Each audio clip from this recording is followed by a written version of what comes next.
seminar today is called Novel Tools for Physiological Computing and Interactive Systems. So we managed to get together researchers from different research laboratories here at the University of Waterloo. And also we managed to bring Dr. Alan Pope from NASA Langley to give us basically a brief overview over what is this field about, and a lot of the inventions that he has been also doing. So before starting, I would like to give I will pass the stage to Kendrick, which is going to basically mention or introduce the Center of Bioengineering and Biotechnology here at the University of Waterloo. So Kendrick. Thank you, John, and good afternoon, everyone. This seminar is being presented by the Center for Bioengineering and Biotechnology. Before I begin, let me start with a territorial acknowledgement. Much of our work at the University of Waterloo takes place on the traditional territory of the neutral Anishinaabe and Haudenosaunee peoples. Our main campus is situated on the Haldimand Tract, the land promised to the Six Nations that includes 6 miles on each side of the Grand River. Our active work towards reconciliation takes place across our campuses through research, learning, teaching, and community building. This seminar will be recorded and later posted on our YouTube channel. I am Kenrick Bassel, Program Coordinator at the Center for Bioengineering and Biotechnology, or CBB, and it is my pleasure to be co-hosting today's proceedings. This seminar is part of our CREATE training program in global biomedical technology research and innovation. The CBB CREATE program is the first needs-first graduate program in Canada in which trainees learn to directly interact with end users and stakeholders to co-discover technology problems and solutions to improve people's health. For those of you who are unfamiliar with CBB, we have a very broad and diverse membership with over 150 members from all faculties across our institution. CBB's vision is to enable research that addresses global challenges in human health. And we achieve this by focusing on our 5 key strategic priorities, which are to promote interdisciplinary research in global health, healthy aging, and non-communicable diseases, to assist in the translation of health technology from lab to practice, to facilitate investigational testing and clinical trials, to enable access to health data, and to support health and medical professional development. Before we begin, I would like to thank Dr. John Munoz, who is most responsible for planning this event and for recruiting our esteemed speakers. John is a game designer and interface technologist specialized in the use of physiological signals to optimize user experience while using interactive systems. John is currently a postdoctoral fellow at University of Waterloo, carrying out research in the fields of assistive technology, human-robot interaction, and virtual reality. John has created multiple software tools and design frameworks that allows the integration of playful activities and physiological signals in interactive systems such as social robots and virtual simulations. With that, I will turn things over to John, who will begin our program.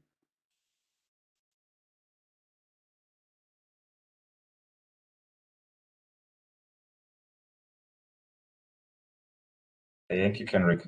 Okay, for today's program, we basically have split the seminar into one initial keynote speaker with Dr. Alan, which is going to be basically, it's mostly going to be an interview of all the different inventions and different things in this field that we call physiological computing. And we will also make some definitions about it.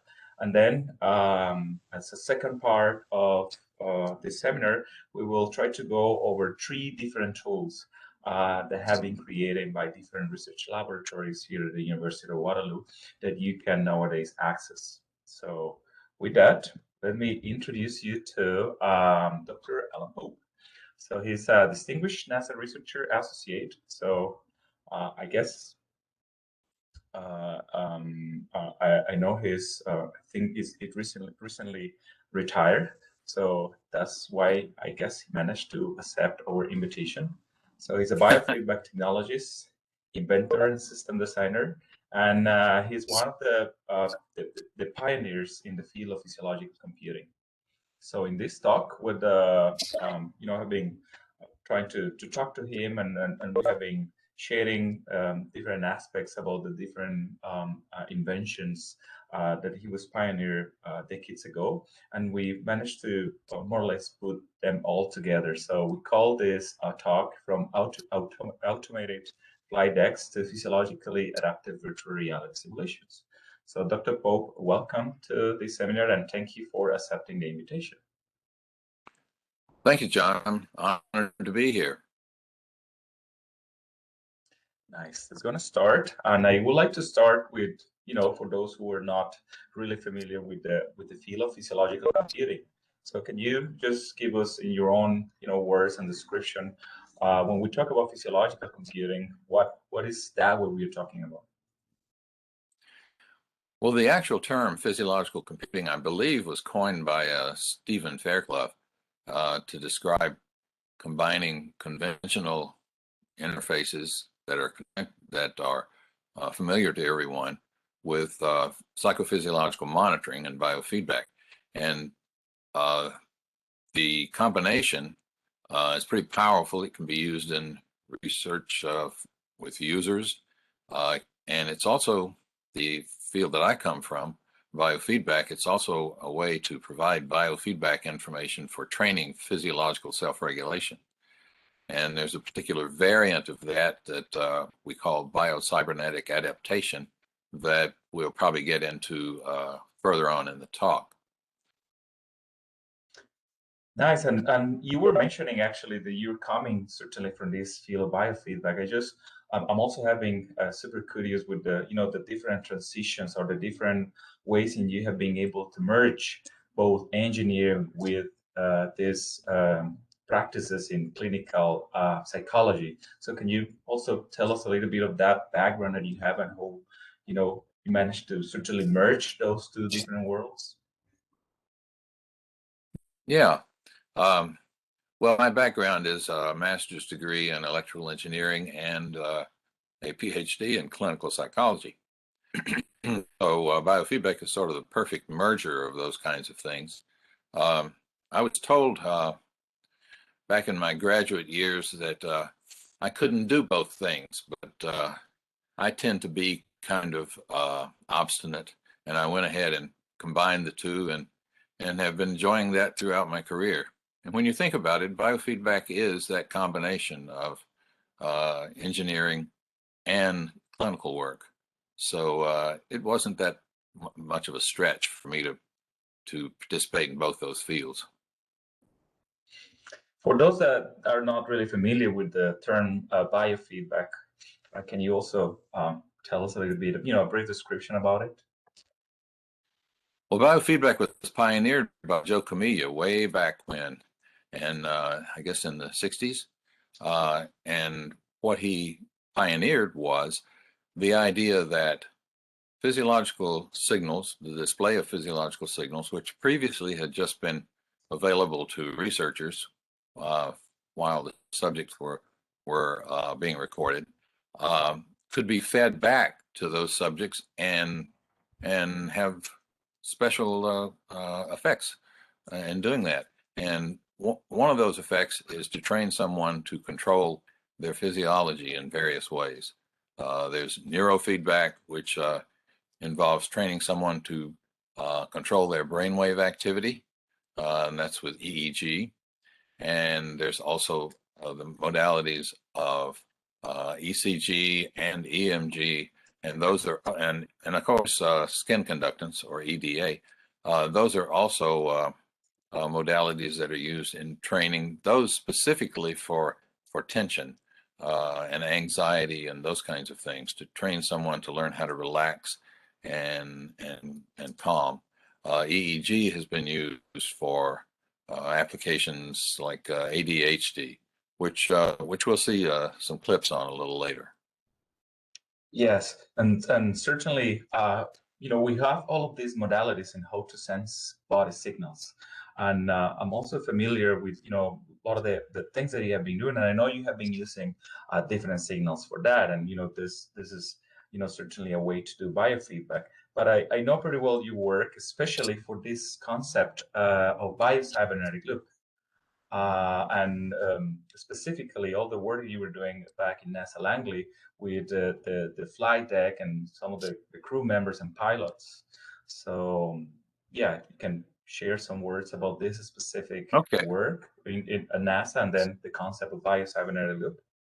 Okay. When I first started out with physiological monitoring, which is what I was brought to NASA Langley for, is to introduce physiological monitoring into their measurement capability. And the motivation for that was that engineers were designing flight decks, instrumentation, and controls, and they knew that their concepts, the new concepts, were better than the old ones, but they weren't seeing the difference in performance. And the reason for that, of course, is because humans are very adaptable, and it doesn't matter what you throw at them, they can probably perform pretty well. So the idea at the time, way back when, was maybe the difference would show up in measures of stress and attention and those kinds of things. So I was brought to NASA Langley to introduce that kind of measurement capability. And this graphic on the right is kind of a fanciful idea of what we had in mind. This graphic is actually from 1987. I'm sure we all remember 1987. And it shows the idea of a ghost figure or someone or some software monitoring through in various physiological modalities. And on the left is a actual laboratory setup with the subject on the right there, and we're monitoring their various physiological measures while they're performing flight simulations. In this case, not high fidelity flight simulations, just desktop simulations. So the biocybernetic loop is the idea of changing the interface based on the feedback from the physiological signals from the subjects, in this case pilots. And we'll see more of that as we go through the presentation. Yeah, I was basically checking on the web and trying to find different materials and videos about this type of things, but technology has turned much of a pilot's job over to short computers. video about Though automation may make aircraft safer, it may also create unsafe conditions for people who fly. You're asking the pilot to do something that the human does worst, and that is maintain attention over a long period of time to something that's essentially boring. Pilots admit complacency can lead to dangerous mistakes in the cockpit. And then if he's relaxed. So psychologists at NASA Langley are trying to determine when pilots tune in and tune out by brain mapping. Electrodes attached to a test subject's scalp measure brain waves during flight. What we're doing can be thought of as staging waking consciousness, because we go through various states of awareness, even in waking consciousness. There are dramatic changes in the waves when a subject clenches his teeth or blinks his eyes, but it's more difficult to see subtle changes in brain waves. Collect data. This computer combines statistics and wave readings to create these maps of the brain's electrical activity. Psychologists can see when subjects are alert and when they're not, and they hope it will lead to automation that supports. I'm just going to stop over here, and you were mostly using EEG sensors, and you were basically coming to the simulators and using all of these wires with the pilots and everything. I just would like to understand their reactions when you started doing this back in NASA Langley. Well, they took to it pretty well. Of course, they were being paid. It's kind of unusual. This is the first time that an electrode cap had been used in the flight simulators, but the idea was pretty readily accepted by the pilots. And in this particular case, this was in something called an advanced concept simulator. Today, the concepts would not be advanced, of course, because this is back in the 80s, or at least early 90s. I can see that. I can see at least the person, at least for the video promotion, with promotional video, doesn't seem very stressed or overwhelmed. Nice. Okay. I think from that, I remember one of the first things that I was reading out of this work and the concept of biocybernetic systems was this paper that I think was very much one of the first papers in which I was saying actually an implementation of what we call a biocybernetic loop, which is basically a closed loop system that uses body signals as an input. So out of this paper, I remember that you were bringing out something that is called the engagement index. Yes, right. In that video, I was describing something called adaptive automation, where when someone becomes inattentive, the system gives them something to do to re-engage their attention, and when their attention is re-engaged, then the system becomes more automated. Out of that came this idea of the biocybernetic system, where in this particular case, we were basically switching back and forth between automated and manual operation and watching the EEG, watching reaction of EEG indices. We tried several indices, and the one that is pictured on the slide here is the one that proved to be best in that particular study. This study wasn't really designed to discover necessarily an index of engagement. We found one that worked best for us, but basically it was to introduce a method of evaluating based on control theory, based on the performance of a feedback control system.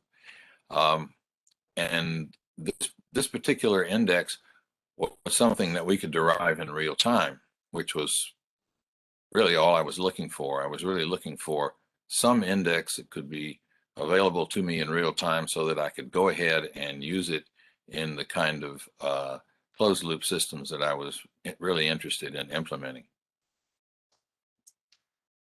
That's funny, because what I've seen also a lot of people in user research and game user research have been actually using it as a as a way to approximate, or as a way to infer the engagement when people are doing things beyond simulations and beyond piloting and aircrew. So that's I think one of the very interesting insights you got out of your research, that, as you mentioned, it was it was not intentional at the very beginning. So yeah, I've seen it it's gotten a lot of use.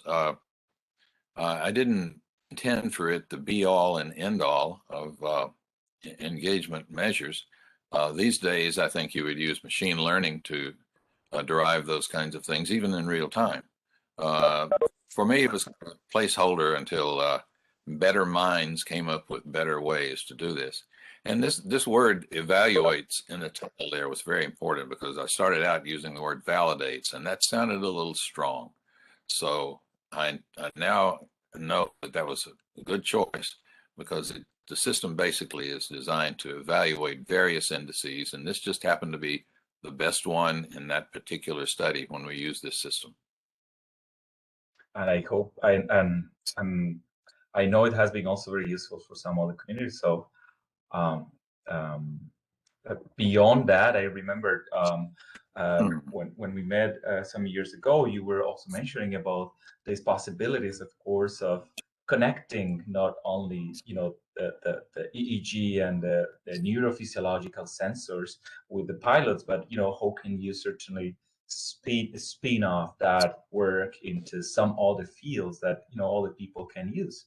And I remember this idea that resulted in a very, very clever way of trying to bring this outside to what the conventional research at NASA looks like.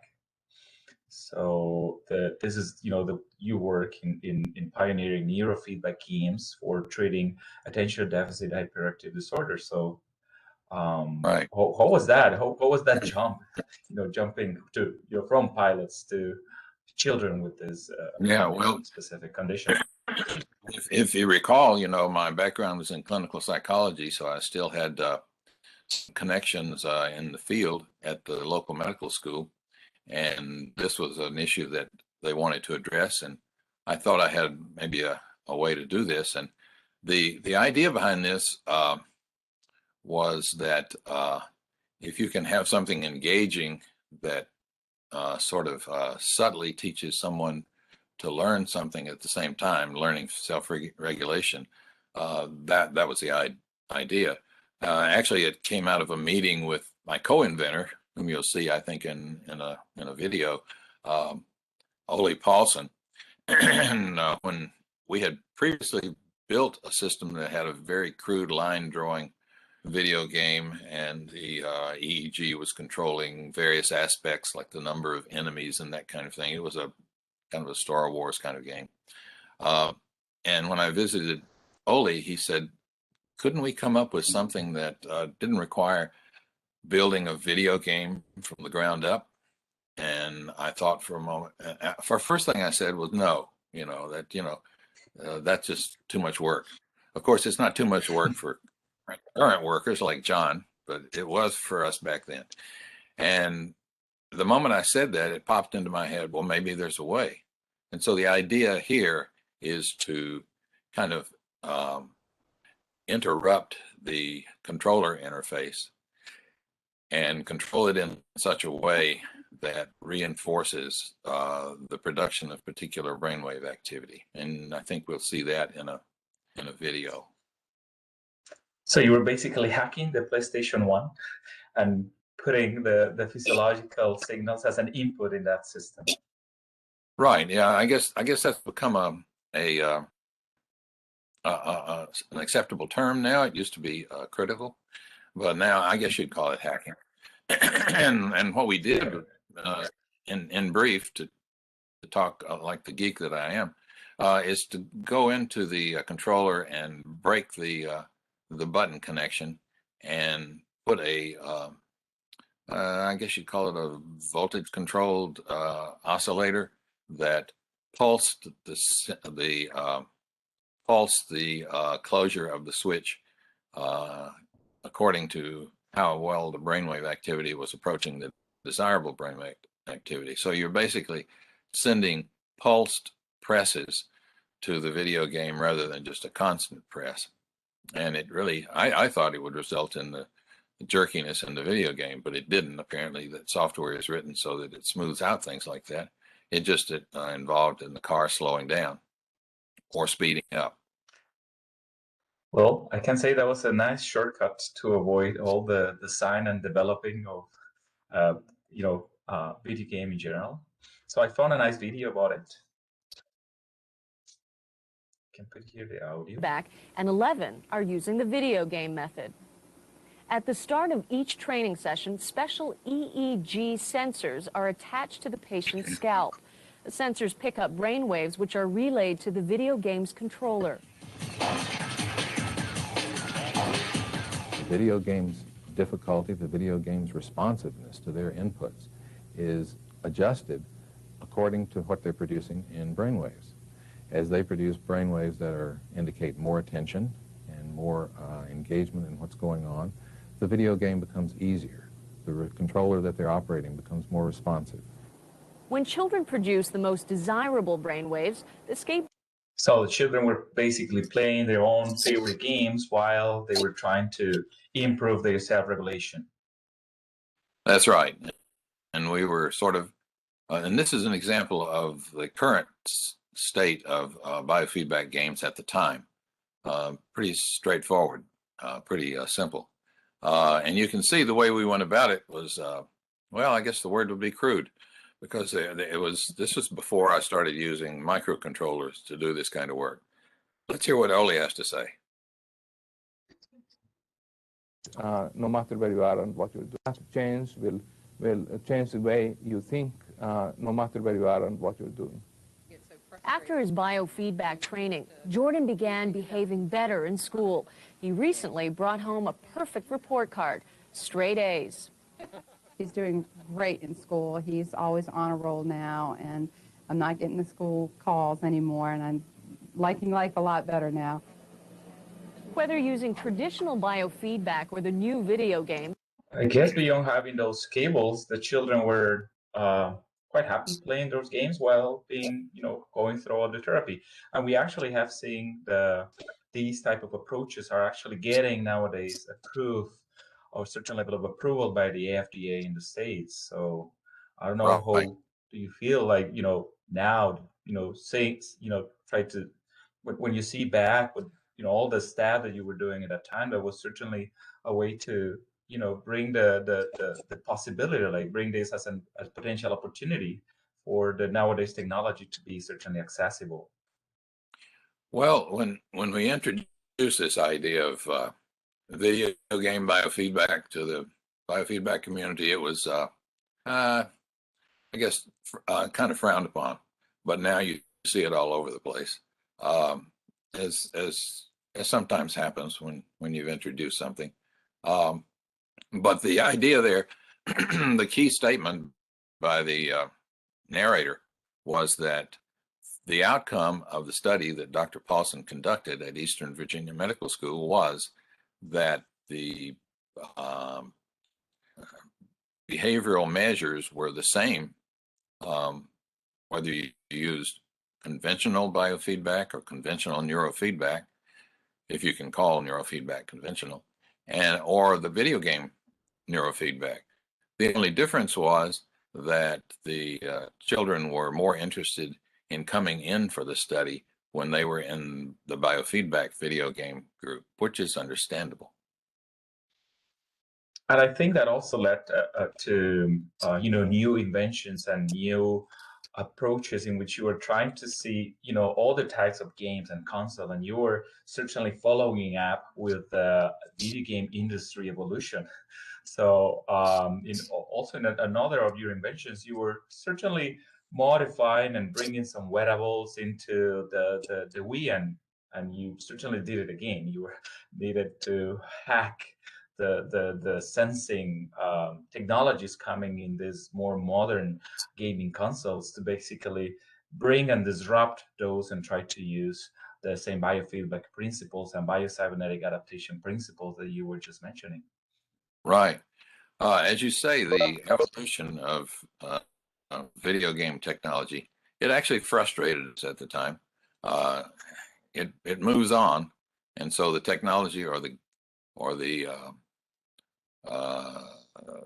improvisation that we did for hand controllers in the past didn't work, so we had to rack our brains and say, okay, what can you do with the new generation, like the Nintendo Wii? It doesn't use those kinds of things, so we tried a number of different things, and you would be amused at some of the things that we tried.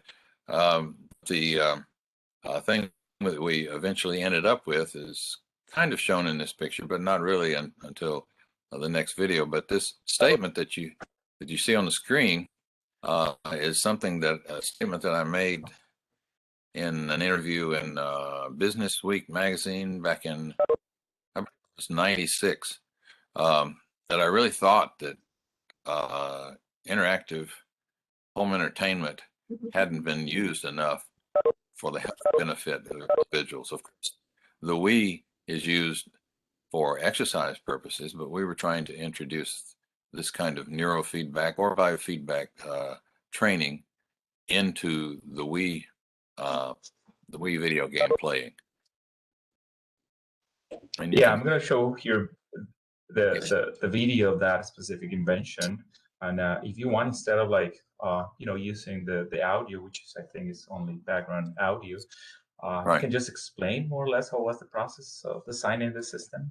This is just a calibration screen, and if you see the little, I guess you call it the Christmas tree from drag strips on the right, when it goes into the green, the cursor becomes still so that you can aim well, but down in the red or the yellow, it's jumping around in a particular pattern, which it makes it difficult to aim.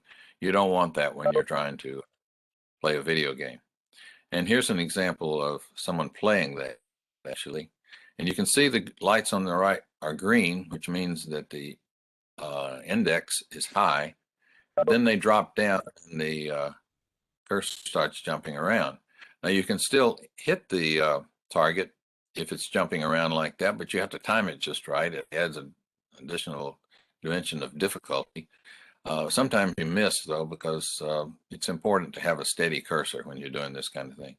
But you can see up in the green, it is steady. And now it's moving smoothly from place to place. Now it's jumping around because we're out of the green. And as they say in The Wizard of Oz, pay no attention to the perf board on the bottom. That's actually the mechanism that causes this.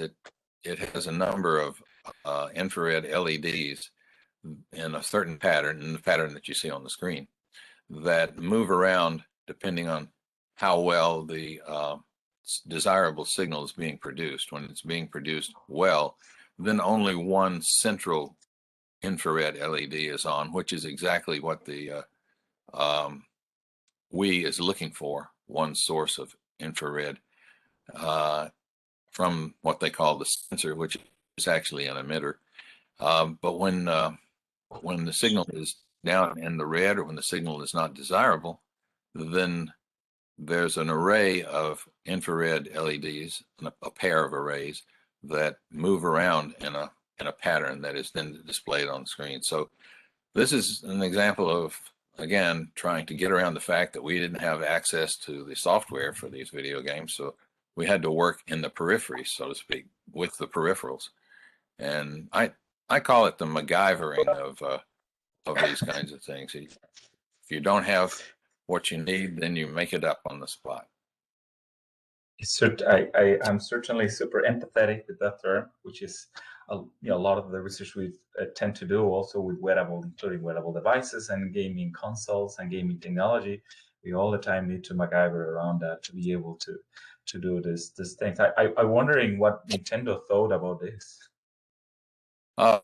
Actually, Nintendo visited us, and they were interested, but there was some sort of mix-up in licensing and things, and so they didn't actually pick up on the license. They didn't criticize us, though. I guess it's because we weren't really interfering with their software at all, or even the controller. When you think about it, the controller, we didn't have to invade the controller. This was done external to both those things. Hopefully they won't still sue us. We'll find out.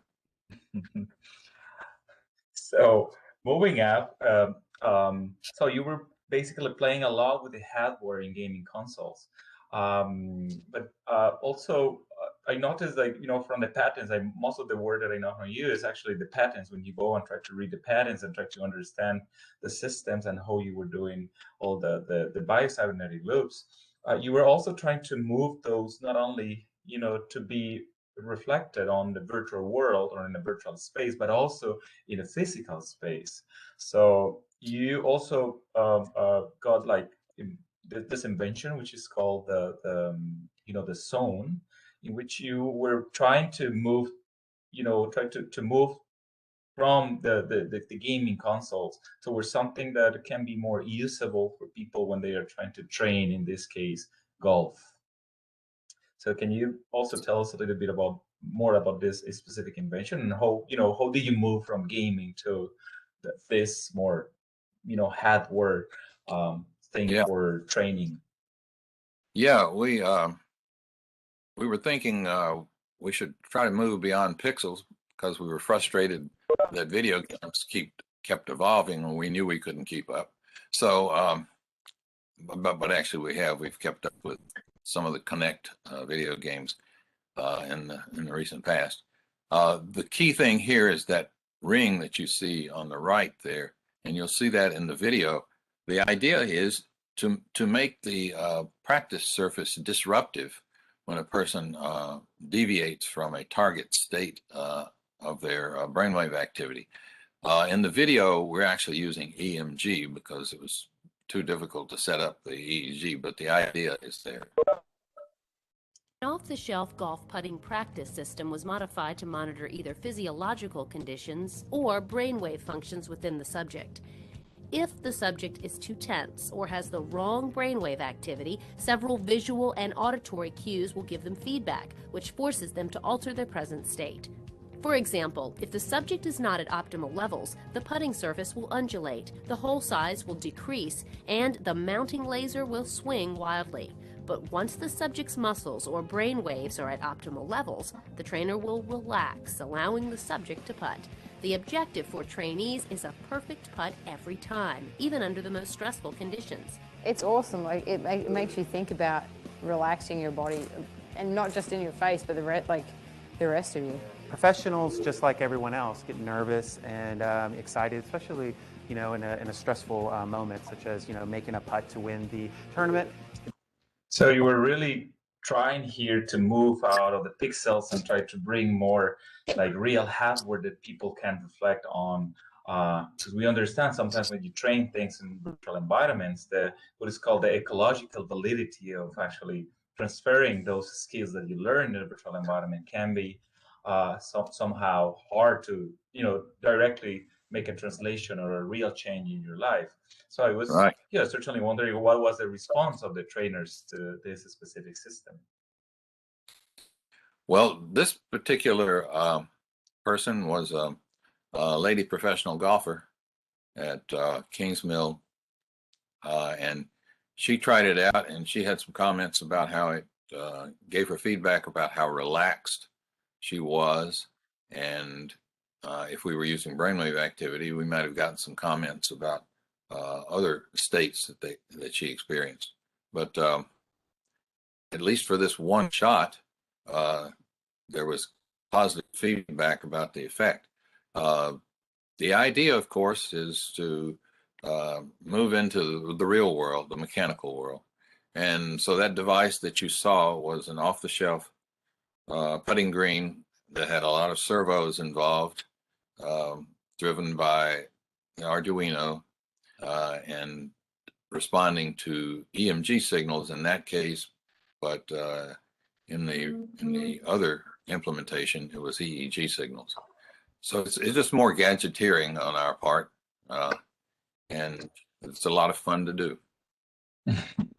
I can see the level of fun you were getting actually playing with all of these gadgets and trying to bring this technology to novel gaming and training concepts. So I found also this work back, I think it was back in the 90s, where I remember NASA was playing a lot, and researchers in different facilities in NASA were trying to use virtual reality, but the old systems, the very first systems in virtual reality that were not necessarily super immersive, but still they were showing the concept of generating graphics in your computer and trying to create this immersive world. So you were, in this case, also trying to see how to merge these two worlds, in the world of virtual reality, which is nowadays super emerging and super popular, with the world biofeedback back in the 90s. So how was that experience? How did you come out with this idea of merging these two worlds?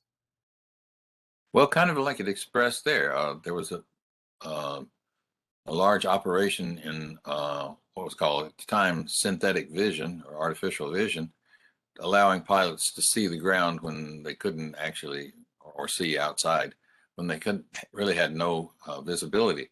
So it occurred to me, well, you could do that with humans too. They could see beneath their skin in a virtual way. And so what we were monitoring were skin temperature and pulse, finger pulse, and causing the graphic, which I refer to as the Fisher-Price graphic because it looks like a Fisher-Price toy, representing the veins and blood vessels, not a very realistic representation, but still it's there, and showing how the blood vessels expand and contract to cause heat changes in the periphery and pulse changes in the periphery. I think the video shows that in action. It was designed to train. Sorry, it was mostly an educational tool, or you were also planning to do some training of your self-regulation while visualizing what was happening in this 3D environment? I think it was intended as a biofeedback tool. That's what we had in mind. When you think about it, there's a difference between this particular gadget and the others that we were working on, which I'll explain a little more. You can see here the quote, veins and arteries are expanding and contracting when he raises and lowers his hand. It's not as dramatic as, there it is. So you're basically just taking some peripheral measures and showing what the mechanism is that's causing those peripheral measures. When you think about it, this one is different from the others in that the only task is to change the physiology. In the others, you're performing some other task, and the physiological self-regulation requirement is interposed in that task or superimposed on it. And that's the idea behind the biocybernetic adaptation, is a system that you're operating in some other way adjusts itself to you dependent upon your physiological signals at the time. This one is straightforward biofeedback with just a novel display. Yeah, and I think nowadays you can see a lot of companies trying to certainly do more research and bring more products that are merging both worlds, just because it's certainly a natural step forward of this specific technology. And I think that's leading to the point in which we met back in the 2080, and we were certainly working together with this company and trying to allow them to use some of the technologies that you had in those patents and try to bring them to state-of-the-art virtual reality technology that it was still available at that point. That was 2018, and we came up with this idea of de-escalating conflicts while helping police officers training their shooting skills while they still keep a good relaxation level. So how was that certain jump? I mean, I know we were certainly working together, but I remember at some point it was not that clear for us that that would be like an interesting application. All right, you held a very effective brainstorming session with interns and NASA staff, and we came up with the idea of taking it into this area. And again, this is an example of the physiological self-regulation requirement being added to the requirement of performing well manually at the task. So this is a different virtual reality than the one we just saw, because the one we just saw was just straightforward biofeedback display. So this was designed and conducted pretty much by you. So I'll let you talk about that. This is a little bit mostly, our intent to kind of like gather together those patterns in which you were, inventing, bringing different algorithms and different sensors and trying to provide this biocybernetic adaptation into different gaming technologies. And, that was certainly our effort towards bringing this to the more sophisticated systems that we're using, more wearable technologies that we're not necessarily using a lot of those cables, and also bringing more the conventional or the more state-of-the-art virtual reality systems and headsets. How do you see certainly the future of these training technologies for something as complicated as conflict de-escalation, especially nowadays that we have seen a lot of things happening with the movement of Black Lives Matter, and all of the different frictions between citizens and police departments in the U.S. Well, right. This idea, I think, should be the way we go in at least biofeedback use of biocybernetic adaptation. And it's an example, I think, of something that is very timely and original in a way, of introducing physiological self-regulation into virtual reality training for all kinds of professions: law enforcement, teachers in the classroom, anywhere anyone is potentially faced with a conflict situation. So I think this is a way to go with that, and a way to contribute to something that's very much on the minds of people these days. Yeah, let's hope that at some point this type of technology can be a reality in those scenarios. I think in the Netherlands, they're already using some type of Harvey variability training, biofeedback training with police officers to, certainly allow them to complete their training before going to real life. So let's hope that they can pick up on those things. So last but not least, yeah, go ahead. Well, the only difference is that in that kind of training, I don't think the task itself is modulated by the physiological signal. And that's one of the things that's unique about this, but it does show that there's an interest in controlling the physiology as well as the manual skill. And this is a design framework that I think you should address.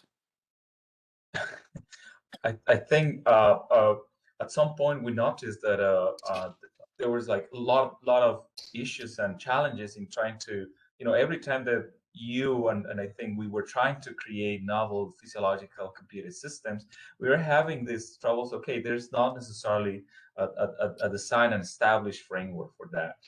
So I think, yeah, at some point we just, we're talking about the need of doing that. And, we came out with this idea of trying to create a framework in which we can merge, the medium in this case, if you can see the different examples that we have been showing here, the medium relates to, where the physiological signals will certainly be modulating. What are they going to be modulating? It can be, in the virtual world, as we have seen in virtual reality, video games can be even in the physical world, as we saw with the golf padding thing. And it can be also a mixture of both. The application area, I think we saw applications in many areas here. We saw training, we saw entertainment and healthcare. And I think, these are some of the things of this technology that can be, extensively used in many areas. And then when you have, what do you need to define there? I think this is, and you can probably refer better to the work of Casiopo and the importance of, referring to specific psychological states describing, or physiological signals describing psychological states. And I think a lot of the things you mentioned here were actually using adaptation techniques through the control theoretic approach. But you were also mentioning about the importance of moving towards more machine learning approaches that can consider different data and can be, provide a better approximation to the human state. Right. So I think with this last slide, I would like to thank you for providing all of these inventions and giving us this enlightening talk about the systems that you have been co-designing and co-developing, and this is more like a historical perspective about the field of physiological computing from the 80s and to nowadays, the last 40 years of different inventions. So thank you for that. It actually is that I was speaking to you from several decades and a couple of centuries, and I hope it was entertaining anyway. Thank you for that. I think now we can open the floor to some questions to Professor Pope.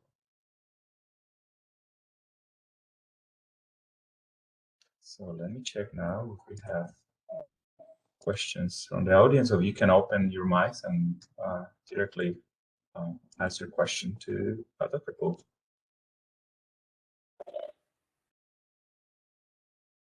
Hi, John. Hi, Christina. Hi. Thank you so much. First off, thank you so much, Dr. Pope, for this amazing talk. And thank you, John, for organizing this interview. It was amazing, super interesting. And I do have a question related with this biofeedback process. So, so in terms of, okay, so you guys take the biological signals and then you change the interface based on those signals to achieve an optimal performance. I can see that when it comes to when you use, for example, brain waves, and you can compare what the patient is doing in terms of stress, in terms of concentration failures compared with an optimal. But when it comes to EMG, how do you define what is an optimal activation?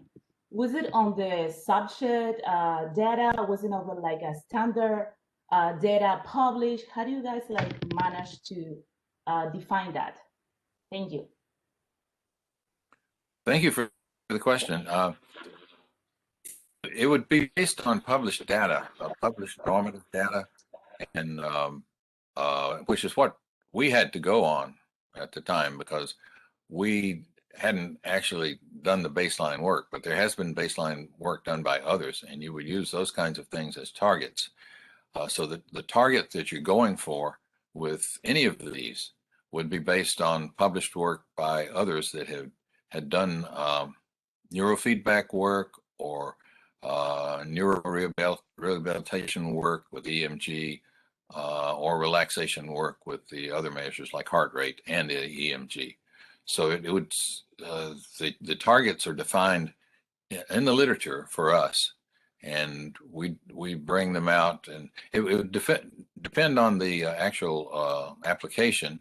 If you're interested in active movement, then it would be different EMG targets than if it were relaxation, which is just a matter of reducing the muscle tension to the lowest possible level for the subject.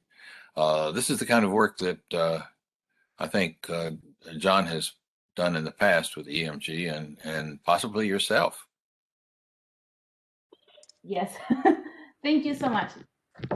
Perfect. Well, nice. I would like also to take advantage that you are still here, although we cannot see your video. Dr. Pope, I think something with your bandwidth probably preventing us to see the video, but we can still hear you. So if anyone else would like to ask specific questions to Dr. Pope, you can either send those through chat, I can read them, or open your mic and directly ask to him.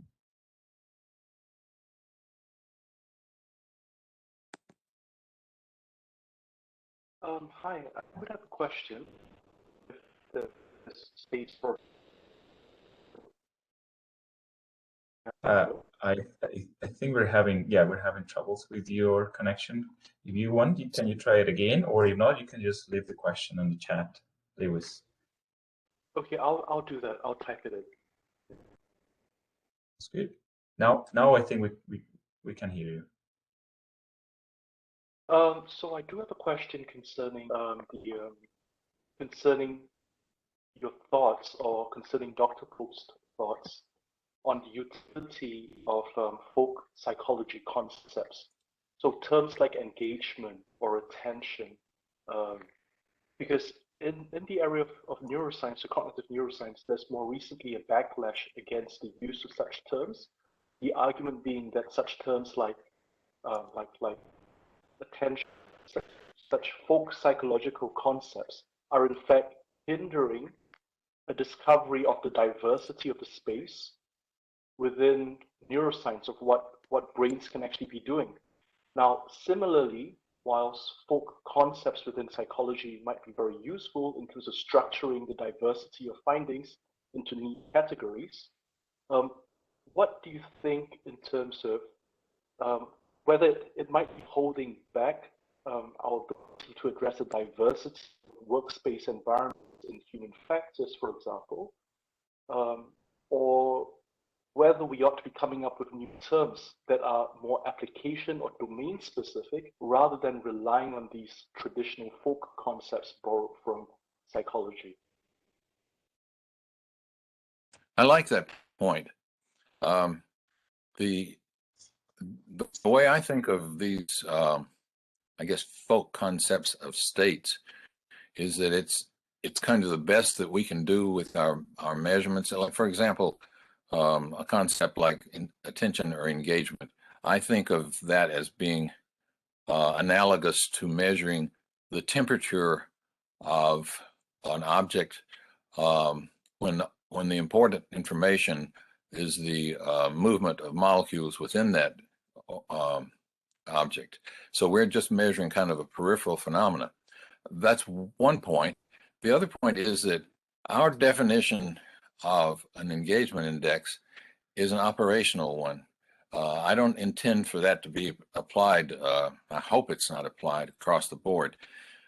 My definition of engagement of an engagement index is an index that responds in the way that our indices did when we did that Biocybernetic loop paper. So we're basically operationally defining engagement as something that, or the measurement of engagement as something that happens as a result of shifts in task demand on a regular and consistent basis. So as I mentioned, the paper that we published in '95 was an attempt to introduce a method that's loosely based on control theory to show that you can define an index based on its response to changes in the task demand, automated, manual, or whatever on the subject. But as far as I like your idea that there are a lot of legacy folk psychology terms that we can move beyond and attempt to operationally define what we're talking about. So if I may follow on from that question, especially since a lot of experience in NASA, I have noted that in the academic fields, especially in the applied fields, such as in HCI, there is a tendency to latch onto these folk concepts as if they're real things, right? So for example, the term cognitive load would be used interchangeably with cognitive workload as defined by the NASA TLX. Many researchers not savvy to the fact that one's actually used in the area of pedagogical psychology, and the other in the area of human factors as applied or defined by NASA operations. So my question really is, how could we do better or differently as researchers in the way we publish or communicate our findings to define such terms operationally and to allow for distinction? I hope that makes sense. Yeah, it does. Well, I think if we describe the assumptions behind our terms and attempt to whatever extent possible to operationally define them. By that I mean, what operations did we carry out to lead us to believe that we were observing a phenomena? That probably should be part. Well, I don't want to dictate.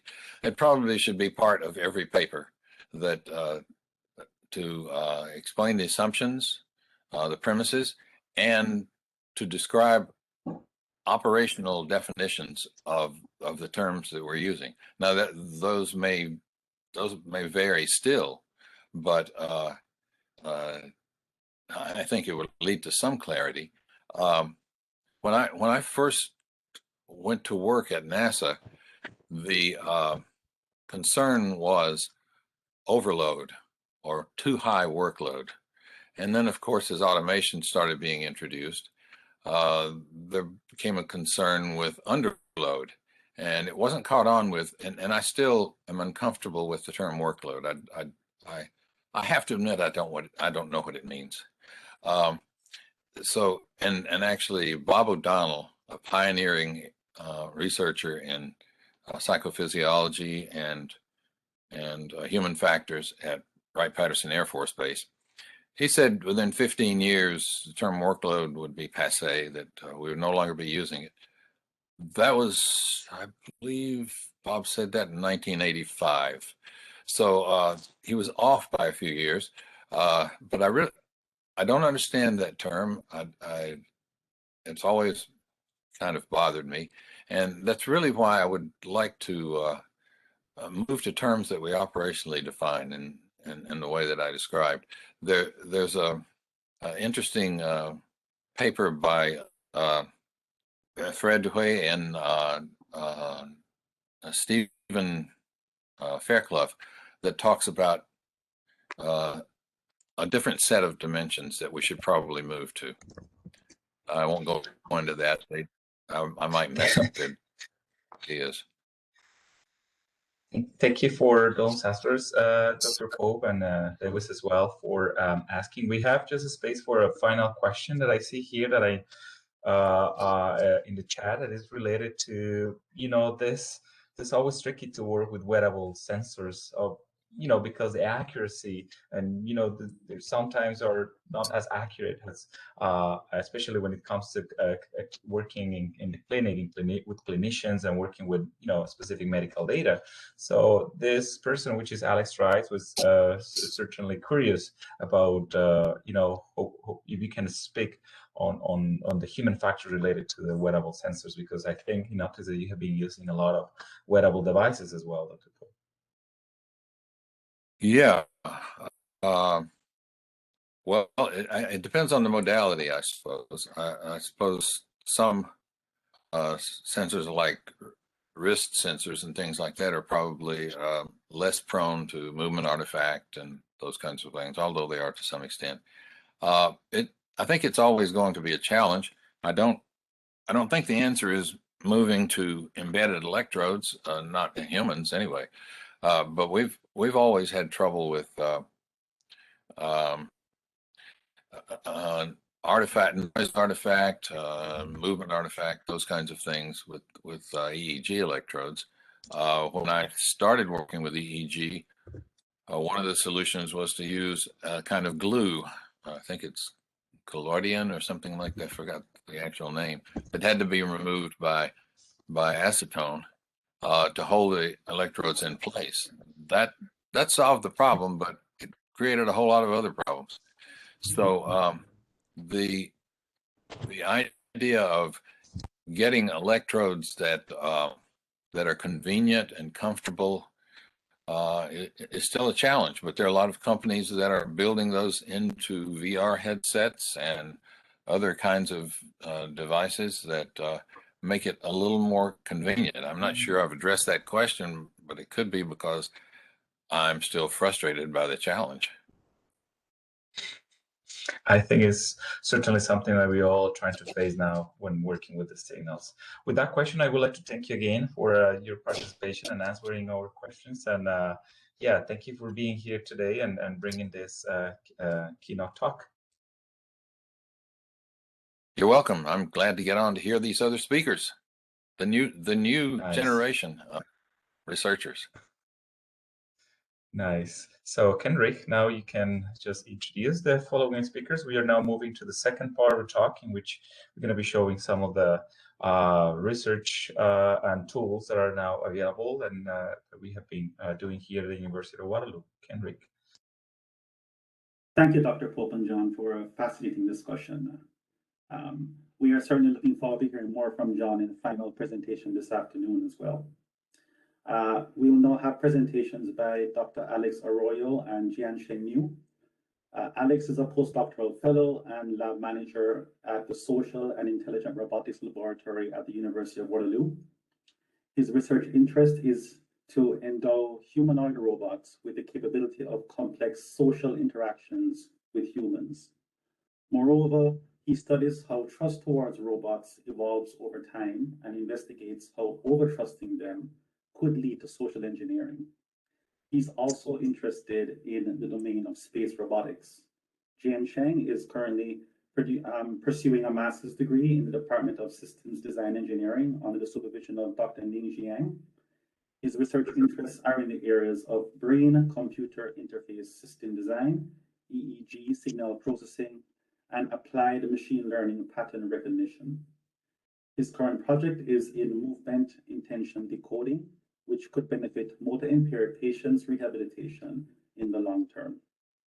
Thank you, Alex and Jiansheng, for being here today. And with that, I'll turn the floor over to Alex. Thank you for the introduction. So let me share the screen. Okay. Can you see the slides properly? I hope so. Yeah. Okay. So yeah, thanks for the introduction. Yes, I am Alex Aroyo, postdoc and lab manager at the Social and Intelligence Research Robotics Lab in the University of Waterloo in Canada.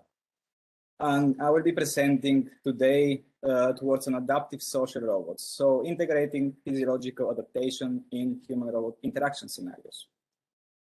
So I want to start with first defining what social robots are. So social robots are designed to interact with people in human-centric terms and to operate in environments alongside people. Many social robots have human or animal-like shape, and social robots engage people in an interpersonal manner, communicating and coordinating their behavior with humans through verbal, non-verbal, or affective modalities. So what are companion robots? Well, a companion robot is an agent that makes two things. So makes itself useful, performing different tasks in order to assist humans. And it also behaves socially, possessing skills that allow the robot to have socially acceptable interactions. Which are the key aspects in developing application for social robots? Well, the first one and the most important one is it has to be human-centered approach. We, of course, need a lot of prototypes, we need co-design, and definitely testing. We need a lot of testing with robots. And once that is done, you need to collect feedback from the users to understand if what things that you have designed are correct or you have to change them again. Unfortunately, it has been a bit difficult during the last year and a half because of the pandemic. I wanted to share with you also a bit which robots we have in our lab. So these are our social and companion robots at the SEAL in Waterloo. We have Pepper QT now, which is from the same company as Pepper, Furhat, Myro, we have the Fetch robot, and the lovely iCap. So what can we do with these robots? So real world applications, these robots need to be, first of all, they need to be socially intelligent. So they need to learn and adapt in real time to users because each one of us is different. They also need to, cheer up and affect positively the user's life. But of course, we as humans, after a while using the same thing, we have a tendency to get bored by it. So how can we keep the interaction engaging? More importantly, how can we improve the quality of interaction? So to improve the quality of interaction, of course, robots should know what people are doing, but not only that, they also need to know how people feel, their internal state, so their vital signs, their stress levels, and so on. This knowledge will allow the robot to assist and support the person, as well as to react and monitor their internal states. For example, keep the vital signs of a person within a target range when they're exercising. How can a robot achieve this? Well, the robot needs to engage the person in an interaction and provide different types of feedback, such as movement, speech, different facial expressions, or showing some kind of emotions. But also keeping in mind that the long-term goal of the robot is to adapt to the individual user and learn from them, learn from the interactions with them. To this end, I will be presenting the HRI Physio Library, which is a software framework to support the integration of physiological adaptation in human-robot interaction. This is our wonderful research team. The main work has been done by Austin Kofik, but he couldn't present today. Also with strong support of John, Hamza Mahdi, and of course, Kerstin Dottenham. And me, that is a bit more into engineering and robotics, as they have told you. So as I mentioned before, we want to improve the quality of human-robot interactions. So social robots should be able to perceive the subjective emotional states of humans in order to improve the user engagement. So far, vision has been widely used for emotional recognition, but of course, we all know the challenges and struggles of computer vision. These physiological signals may be able to provide a more robust human-robot interaction in real-world environment. But how? Well, most of you are much more experts in this particular domain because I am more into robotics, so please bear with me. But from what we know in literature, we can take advantage of the heart rate variability to try to infer different psychophysiological states, such as, for example, stress, excitement, performance. And we also know that physiological signals have been already widely used in human-robot interaction. Often they tend to be used to extend the robot's feedback modalities. but not so often to create a real-time adaptive and intelligent behavior within the robot. Of course, there are challenges. We have different challenges. For example, we have a lot of different robots, a lot of different frameworks to program the robots. We have different sensors, and it's not so straightforward. And of course, we need to make sense of the raw physiological data, which is not so straightforward. And to deal with other issues that some already available software tools have, for example, different licensing or not providing real-time adaptation. For that, we have created our framework, and we try to tackle some of these issues. So we can easily divide the framework into three major components, as you can see. The first one is physiological sensing. That is the one that is connected to the actual human.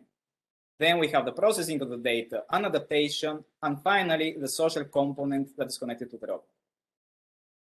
So the physiological sensing part will include some clients that can capture signals from wearable devices and then stream them to the LSL, the lab streaming layer.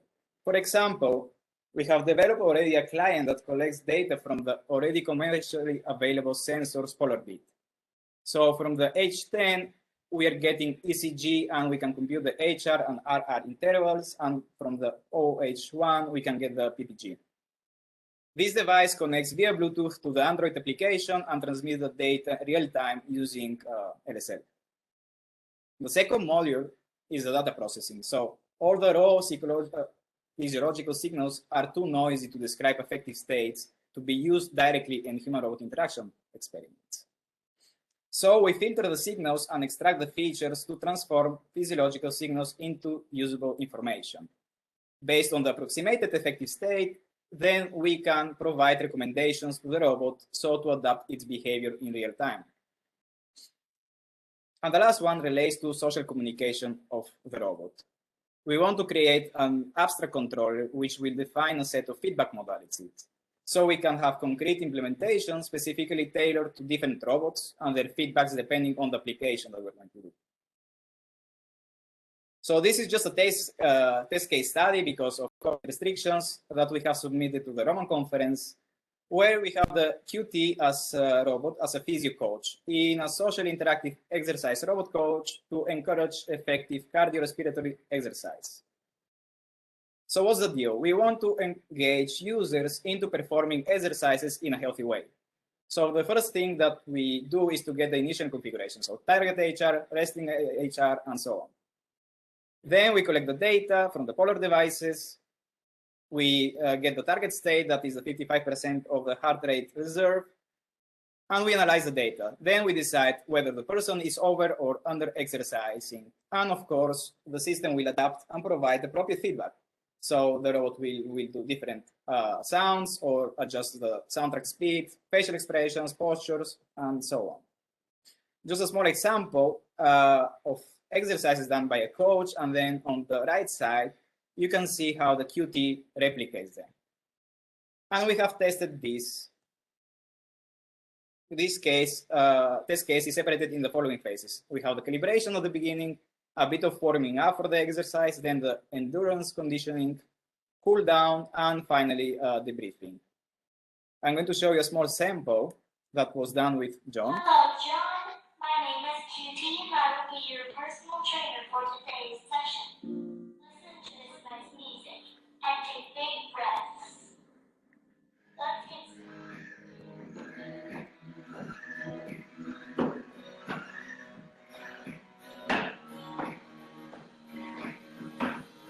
So you can see here is warming up a bit, and then we go to the endurance conditioning. nice work. The speed has changed, the music has changed, the feedback of the robot has changed as well.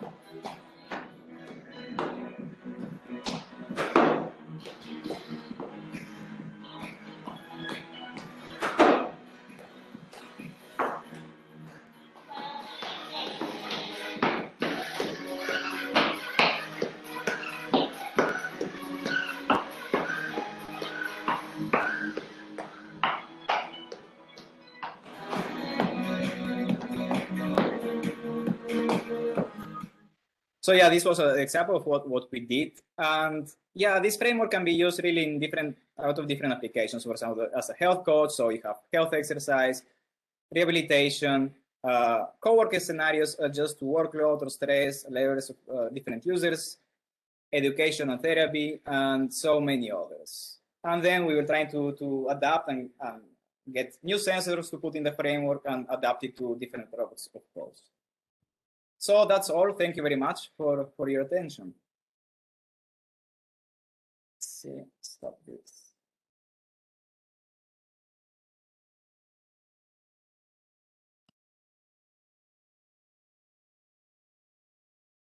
Thank you, Alex. We're going to leave the final 15 minutes after all the presentations for question and answers.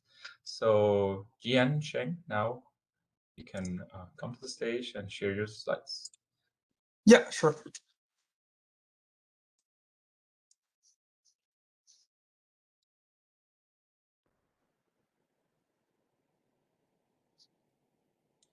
In the meantime, if you have any question, feel free to leave it in the chat.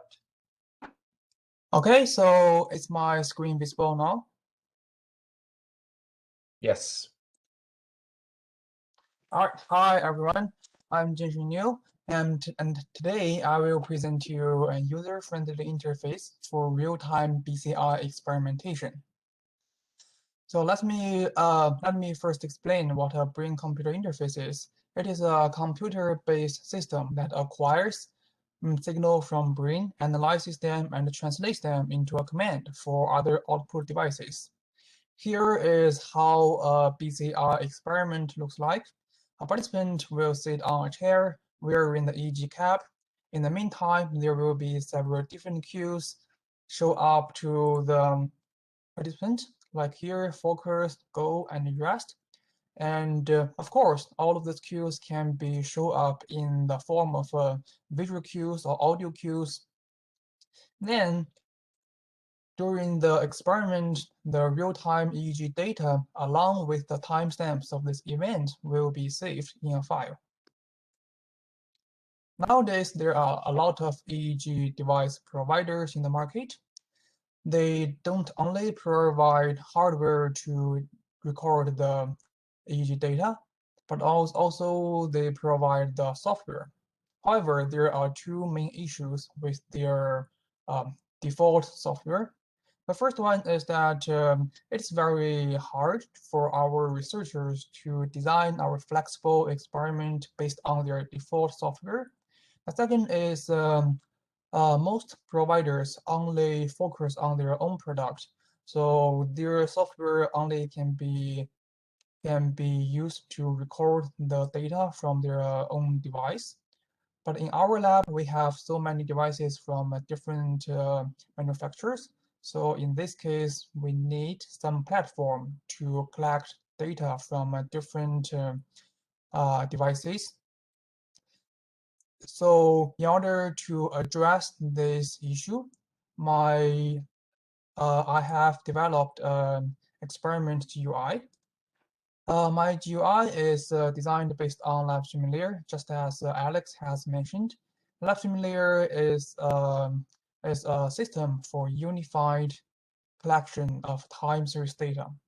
The big advantage for this system is there are a lot of devices are supporting the system, not restricted to EEG devices, but also include something like eye tracker devices and FNIRS devices. The data will be transmitted through LabSimulator to my experiment GUI, and the researchers can design their experiment, conduct their experiment, and save the data finally into a CSV file. There are three main windows inside this experiment GUI. The first one, I call it experimenter window, which is because this is specifically designed for experimenter to manipulate the variables of the experiment and also design their own experiment and manipulate how to visualize the data, which I will show you later in a real time video. Then the second window is called the oscilloscope. This is a virtual plot of the EEG signals. The third window is the subject view window. This window is specifically designed for the subject to have an idea of what is going on during the task. So inside this window, there are two descriptions for the current task. The first is the image description, and the next is text description.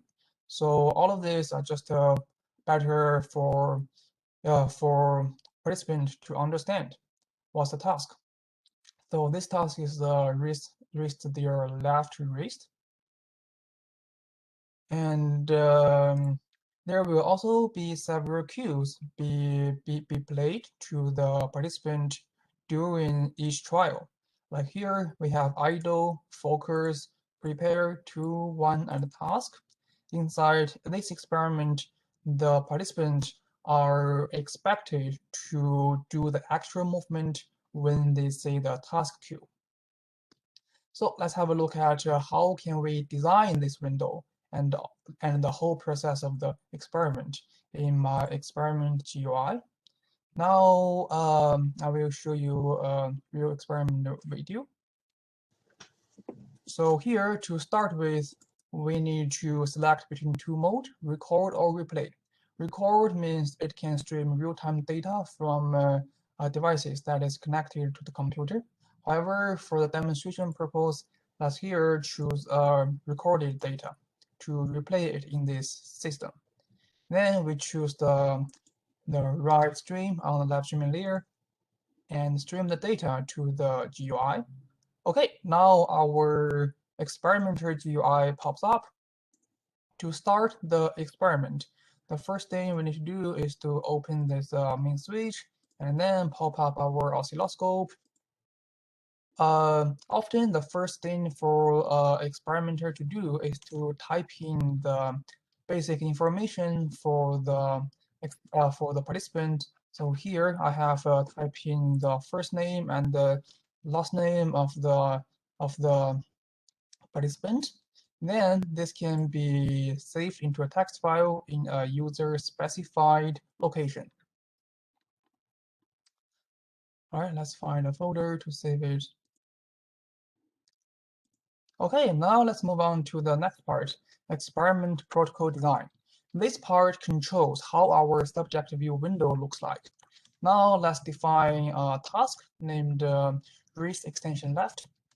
Here we can input several text description, and also we can have some image description. Let's choose some intuitive image. Okay, let's find a wrist extension left image and add this one to the task. Of course, we can also add an audio cue. Extend your left wrist. So as you have listened, as you have heard, there will be a computer voice played during the task. After we have designed our new task, we can add this one to the task list. Then we can add our new tasks. In this case, let's do right wrist extension. Okay, the same process for every task. Add another figure and also add another cue, a sound cue. Now we have added all of our new tasks to the task list. Next step is that we want to replicate these two tasks into several groups, several sessions. So we can simply hit the down button and go to the next part. Inside this part, let's type in a number of groups we want these two tasks be replicated. So here I will type in 4, and I will hit the create sequence button over here.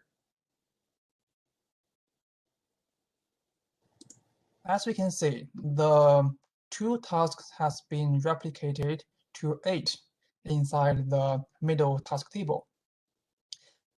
In the real experiment, the task will be played in this order.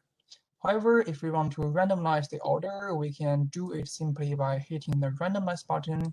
We can say the order has been changed.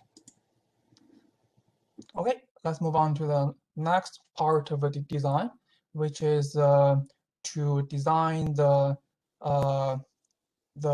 time range for each queue time. So here I can design different time for each queue. And after designing all of these protocols, we can save our current protocol into a file, which will be easier for later use. We can just simply load the existing protocol. All right, let's go to the next step, which is to define the event number. So here, by event number, I mean we will assign each event with a number, which will be recorded into a file along with the real-time data. Here we have 8 events. The first 2 of them are the new tasks we have defined, right and left wrist extension, and the last 6 queues are the event show up in each trial. So in the end, all of these numbers will be saved with timestamps along with the real-time data. Now let's move on to the oscilloscope controller. So inside this tab, we can control how to visualize the real-time signal inside the oscilloscope. Let's firstly apply a bandpass filter from 1 Hz to 40 Hz to the real-time data. Okay, after hitting the apply bandpass filter button, we can see all of the channel data have been dragged to their own place. We can easily select or unselect channels by dragging the channel names inside this table. Besides, we can change the scales of the channels. Furthermore, we can also change the time span of the oscilloscope. Now let's change it to 30 seconds. As you can see, the signal moves much slower in this case. Okay, now let's change back to 10 seconds. During the experiment, you might observe that there are 4 channels that are quite different from others, which is because inside the experiment, I have recorded not only the EEG data, but also the EMG data. However, these 4 channels of EMG data does not look like it. This is because this was filtered by the EEG bandpass filter from 1 to 40 Hz. Now let's apply a different filter to these 4 EMG channels. We can simply do this by adding the channel names inside this small box, and then let's have a visualization of these channels. Next, we can check the change filter checkbox over here.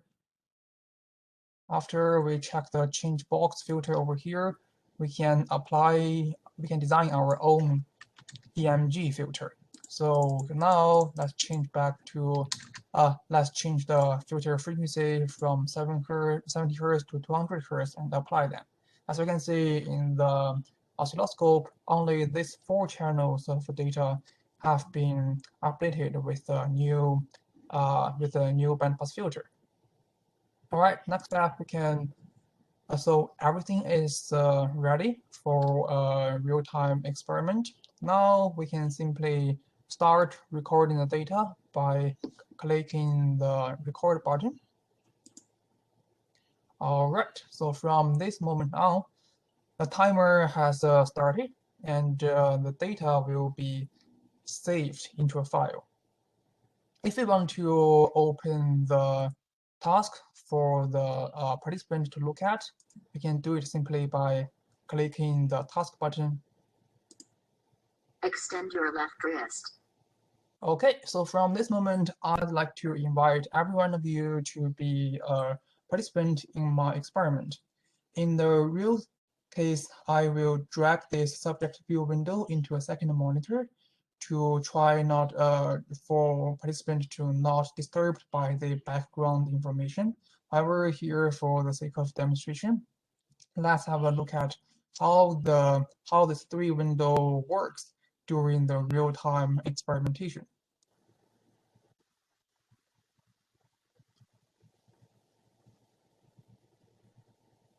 Extend your left wrist.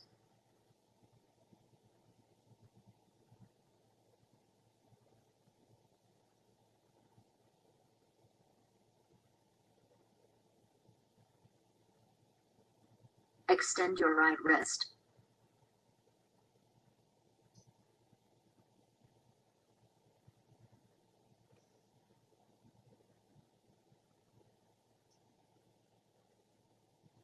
Okay, we have finished 2 trials.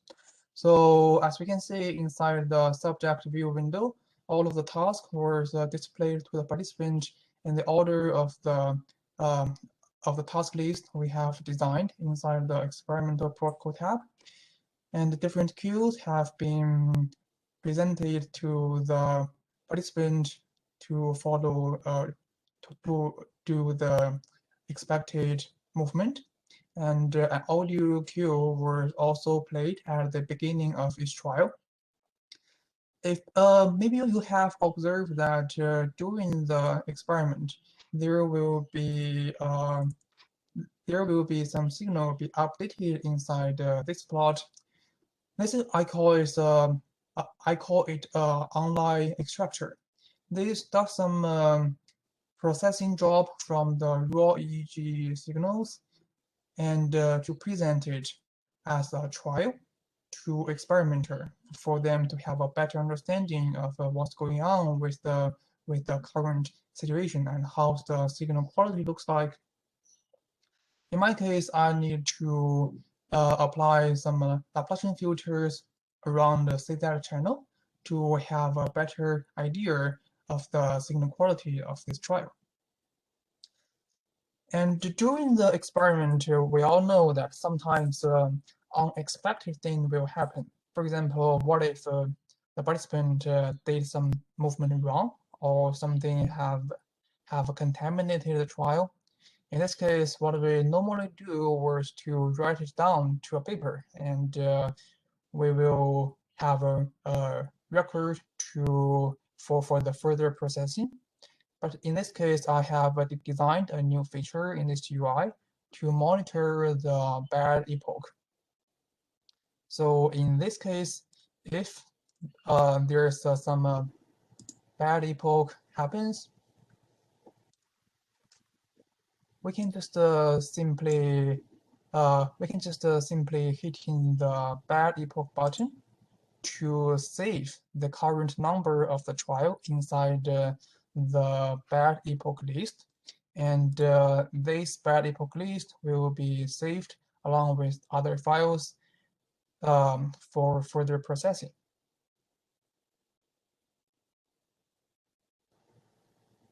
All right, so after we have finished our experiment, we can just simply stop recording by clicking the record button again.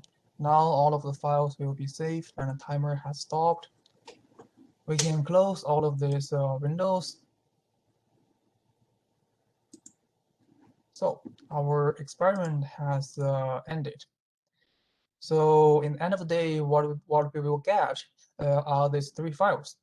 The first file shows a match between the event number and the event annotation, which we have defined in our GUI. And the second file shows the real-time event which were played in the order of the experiment along with their timestamps. And the third file saves the timestamp along with the real-time EEG data. So combining all of these 3 files, we can easily find out what event happened in which second and the corresponding EEG responses. Okay, so now let's move on to the future work of this GUI. That will be moving from offline to online. So now my work is still offline, just as I showed. A cue will be presented to participant, and then he or she will generate some thoughts based on the cue. The thoughts will be interpreted as the EEG signal. Then we have we can use the recorded EEG signal to train some machine learning model for future development. The next step would be moving from offline to online. So in the online scenario, there will be no cue show up to participant. The participant will generate some thoughts. In this case, it is a movement intention, and the signal will be, the EEG signal will also be captured inside the GUI and will be fed into a pre-trained machine learning model. In this case, the machine learning model will give output, which is also in real time to the participant, whether the movement intention has been detected or not, and the participant can have a better idea of what's going on. This forms up a closed loop training process. This project's code has been published on GitHub as open source project. There is also a detailed tutorial for both users and developers to contribute. Okay, that's the end of my presentation. Thank you. Thank you, Jiansheng. I think to finish, I will be briefly presenting work that I was part of last year, which basically trying to merge a little bit a lot of the things that we have been talking here, especially the use of physiological signals in virtual reality. We call it the excitometer, and in a nutshell, is basically a plugin that you can use in a game engine, very popular game engine called Unity, to integrate cardiovascular reactivity in virtual reality. Was invited last year to be part of this work and consortium, which was initiated in the Max Planck Institute in Germany. So virtual reality games, you would like to know more about the specific elements that you are bringing into the game, as is the case of John English. So, but the thing is, bringing or trying to make an interesting picture of what is happening inside the user is normally very challenging, because you're constantly interrupting the flow of people. If you ask every 5 seconds or every 5 minutes, how are you doing, or how are you feeling, or the level of engagement. So I personally believe that if you include physiological signals in this type of research, they can certainly bring some specific advantages that I'm going to mention here. The first one is, of course, when you are recording all of these body signals, you can certainly reflect to a specific inner physical or mental state of participants. So this is not like one or the other. You can still work with a lot of the behavioral data and all of the self-reports that people are having, but you can certainly add to those physiological markers that can help you in describing what is going on while somebody is interacting inside the virtual space. You can do that in a continuous way. So without the need of interrupting, without the need of disrupting the interaction, you can do that if a person is wearing a specific physiological sensor. And as we saw in the different talks, and especially in all the examples of Dr. Pope, you can use those signals as well to interface and provide this human augmentation inside the virtual environment. All of this, like that sounds like super nice and super interesting from a research point of view, but of course it's coming with a caveat. Like there's plenty of challenges when you try to merge both worlds. You try to merge the virtual world with all the gaming consoles, the gaming technology, the virtual reality equipment with physiological sensors.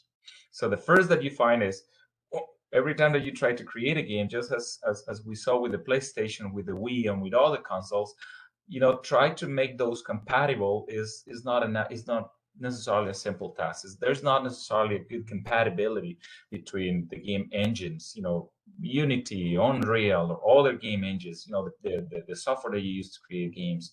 They are certainly not made, and they are not compatible to work with physiological signals. So the second challenge, I think, is a similar challenge that we all have been having, and certainly that was described at the end of the discussion with Dr. Pope, is how do you transform this raw data into usable information?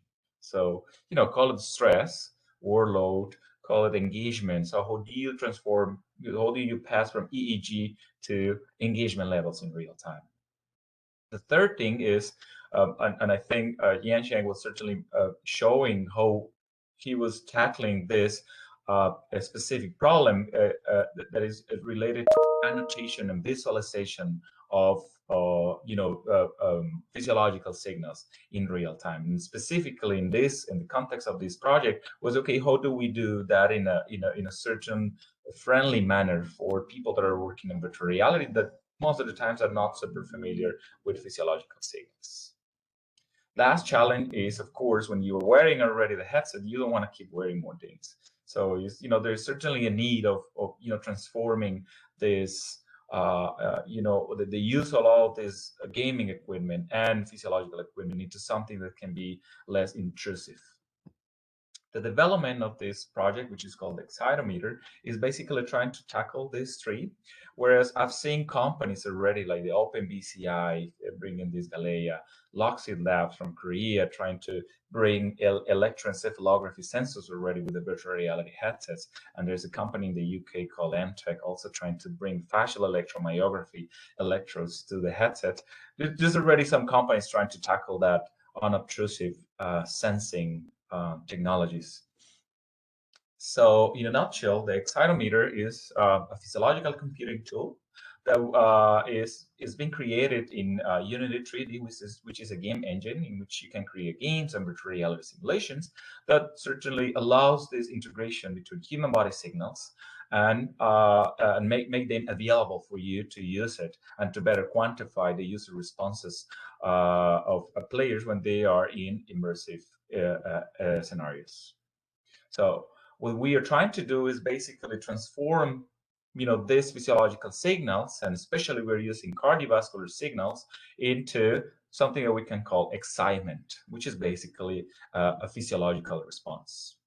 So to start, we wear the person with a polar chest strap. So similar sensor has the one that Alex is using with the robots, which allows us to collect the signals from ECG, electrocardiography. It allows us to get the ECG, allows us to get specific features of the heart rate and the heart rate variability. And we basically stream them using the same protocol that Jiansheng and Alex were mentioning before. It's called the lab streaming layer, which is basically a middleware that you use to allow capturing the signals or the data from the sensors and then streaming them into in a certain structure that is suitable for dealing with time series data, massive amount of time series data. So it allows the structuring those. So then we compute, we make the inference of the excitement, which is mostly based on what we call cardiovascular reactivity. So it's how the heart is responding to specific stressors. So yeah, we submitted a paper, and it's still on the review in a conference in virtual reality. But in a nutshell, the algorithm is basically getting the heart rate data in real time, and it's also getting the RR intervals. It is certainly decomposing those using the set scores and computing those specific variances of the RR intervals and specific features of heart rate variability. In this case, is the root mean squared standard deviation of those RR intervals. So that allows us more or less to measure how reactive the heart is when there's certain stimulus happening. That's computed in real time. And then we bring this into the Unity game engine. So people, the researcher is able to see that while people are interacting with the system. The architecture, I mean, in a very simplified way, is, while you have a person, enjoying a virtual reality or augmented reality content, we are trying to get the levels of excitement, but using cardiovascular sensing technologies, in this case, very low cost and certainly user-friendly interface. And we are trying to, bring individual elements from interface design to inside the game engine. So, this is a more complete version or vision of the architecture. But in a sense, what we are doing is we are collecting cardiovascular signals using the chest strap sensor. In this case, is the Polar H10. We are receiving the data, and then we are streaming that data using, again, the same protocol that is becoming a real thing in this physiological computing system, which is called the lab stream layer, which was basically or initially invented for brain-computer interfaces, but you can also use it for many other physiological modalities. Then we try to transform that data that we are collecting, and we bring it inside the game engine.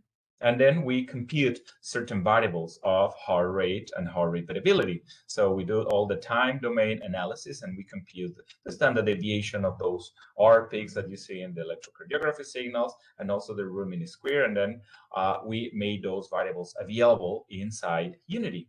So inside Unity, there is an integrator that is basically merging the physiological data and merging all the things that you can see in the virtual environment. So all the spatial information, the models, the collisions that you have, the interactions that you have in virtual reality, and merging those and making a unique data logging file similar to the one that Jiansheng was showing, but in this case with information of the virtual environment.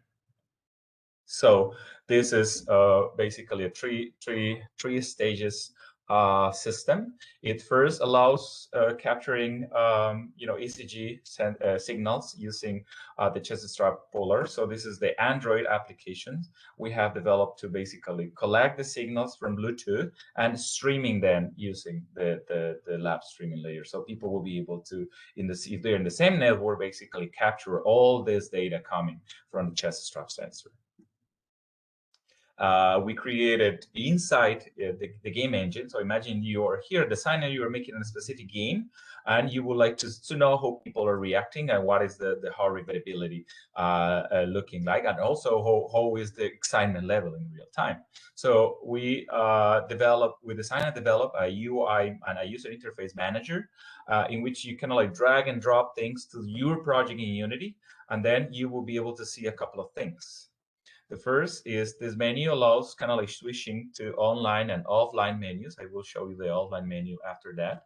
It allows you to see the heart rate and the RR intervals in real time while somebody is playing inside the virtual environment. So imagine a setup in a lab. The user is being displayed with all of this virtual reality scenario, and then there is a researcher basically seeing this, the view of the person and overlapping our excitometer. The third is the connectivity. If there is some connectivity issues, you will see them in this part of the interface. You will be able also to annotate. It's very important when you're doing this type of experiments to annotate what is happening. So if the person, I don't know, is moving from seated to standing, if the room is getting very humid or temperature is increasing, or just specific annotations. So you can annotate all of them using these two small menus. Then you can see every time there is an event happening, you can just type it and then add it. And you are basically marking in the timestamp the moment that event is happening in order to be able to do some sort of causality analysis, which is very important for this type of physiological computing systems. And then if you want, you can allow people inside the virtual environment to be able to see their heart rate levels in real time, similar to what Dr. Pope was using when they were creating these veins and they were basically displaying the contractions. In this case, people will be able to see the signals happening inside. And then this is, of course, the entire Unity scene. So imagine you are just creating this new, exciting virtual reality game called Superhot. And then you would like to know more about the physiological signals that are happening inside. So you have your project, and then we have provided what is called a Unity package, which you basically drag and drop into your scene. And then you kind of like update some packages there, and then that can work with any project. It doesn't have to be virtual reality. It can be also augmented reality or any other project inside Unity. So you just bring the package, you double click the package, and at the moment that you kind of like play the game, either using the headsets or not, then you will be able to access this menu in real time. So when people are playing, what they are going to be, the player going to be seeing is basically this view without this, and the researcher will be able to see what is happening and then make all the annotations. After that you complete the experiment, you can also come and try to make some analysis of these signals and try to replay what was happening inside the virtual environment using the offline UI manager. In this, you can check what were the available sessions, so multiple people doing the experiment. You can see the compute levels of excitement. So you can see, based on that cardiovascular reactivity or those cardiovascular measurements, you can see the excitement level throughout the session display over here. You can also see the timeline navigation. You can select different variables that you would like to see. You would like only to see the heart availability or the heart rate or all the metrics. You can display all the signals as well. You can see what was the person seeing at that moment. So you see, okay, at this moment of excitement, what was exactly the things that were happening inside the virtual environment? We captured screenshots, and you can see, oh, in that moment the person was transitioning from a conventional scene towards a more exciting scene. So you can see this is our representation of the levels of excitement. Is like a needle that is basically moving around, and then you have the classic navigation buttons. So imagine you're doing, again, this type of game. In this case, this is a game for virtual rehabilitation for stroke patients, and you would like to see what are the reactions of people when they are going through the game. So you already have integrated the online menu. You went through the session as a researcher, and you just recorded everything that the person was doing. So in this case, the person is kind of like throwing some balls to make the rehab happening. So you recorded all the signals, and after that you recorded the signals, you can move to the offline session. And then once you come here inside the offline session, you can see these are the levels of excitement of the experience. Let's say a 3-minute experience. Then you can open here, and then you can see, okay, this is the specific heart rate and heart availability parameters that people were having, the RR intervals, the SDNN, and then you can also see what was happening inside the virtual environment by using those screenshots. We did an initial empirical validation of this. We worked with some videos, 360 videos that were annotated already with arousal and balance. There's a public database from Stanford. And then, because of COVID, we only managed to recruit 4 participants, and we tried to see the levels of if our proposed excitement metric was able to differentiate or discriminate between people with between videos with high and low arousal levels. So, and also we didn't find significant differences here, and we managed to at least see that there is a trend on it, of course, because of the the amount of participants that we got in this case. But we certainly can see that the cardiovascular metric proposed was at least initially capable of differentiating these type of reactions from low and high arousal levels of in this application. So I was doing this with a lot of very talented people from cognitive neuroscience, people from healthcare informatics, designers, and that was the project was partially funded by a specific call in the European Union called XR for All. The project is available in the excitometer.au. So if you are interested in bringing physiological metrics into any of your VR applications, so feel free to go there. And there's a repository also in GitHub that you can download and use it. Or if you have any question that you would like to implement and use this, just send me a message. Nice. So now we can conclude our talk. If Jiansheng and Alex, you can turn on your cameras. If there is questions, so the specific applications we were showing over here, right now is the moment. Kenrick.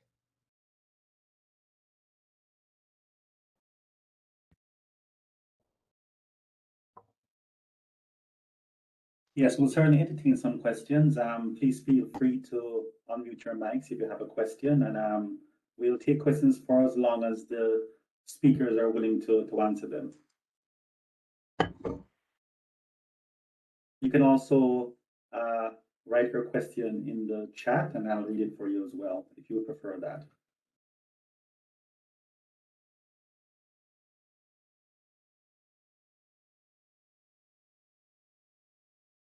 I think Nargis has a question. Hello. Go ahead, Nargis. Hi. Thank you all for the great presentation. I actually have a question that is also related to my project.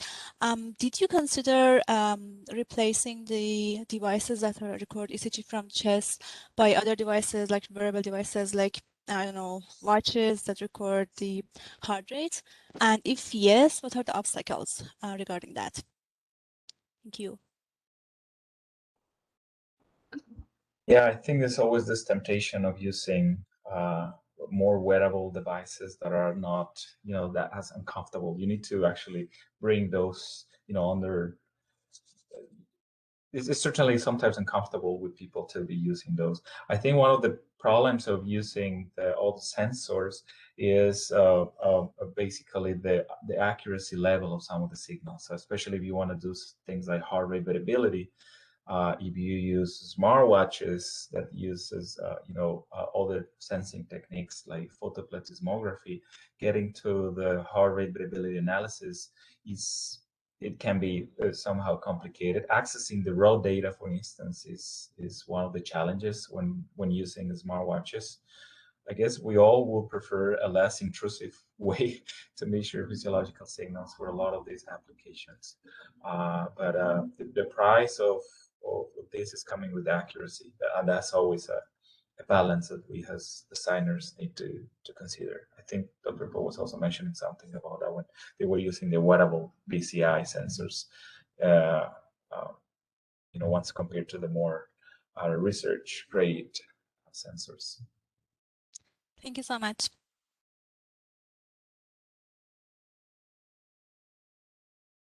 I don't know, Alec and Jiansheng, if you also want to reply to that one.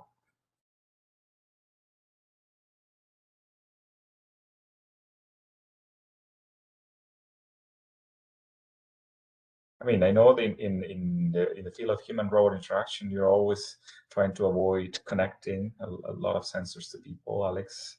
So I don't know how you can certainly use the robot to measure this type of things. Yeah, this is a challenge, right? So we already we have a tendency to try to use the same skills a human could have in order to perform the human-robot interaction. But of course, at the beginning, the technology that we use in the robots is not so well developed. So, for example, we are measuring the pupil dilatation, and we use the topic glasses. But theoretically, you could do the same thing with the robot cameras. If you have a nice high-resolution cameras with maybe with zoom or whatever, I am not so sure about the other physiological signals. So, if it's possible at all. I know that with the camera, you could perceive the heartbeat from the neck, but yeah, I don't know how accurate is that. Actually, regarding like the using low sensors, I know that some companies are trying to combine these heart rate measurement sensors into devices that are placed on forehead. So maybe like that can be combined with the virtual reality devices and like reduce the number of like some devices that are attached to the body. Yeah. Yeah, I think I show some of those companies that are actually trying to attach some of the sensors to the VR headsets, especially the open BCI community is also trying to bring their own headset that you can attach somehow, around the conventional VR headset. So they're putting the sensors somewhere in the silicone cover, sometimes in the straps, and they're trying to get EEG and heart rate data from them. So I found those very clever, but it's a matter of seeing how accurate those signals are. I haven't seen yet any paper showing the accuracy of those sensors.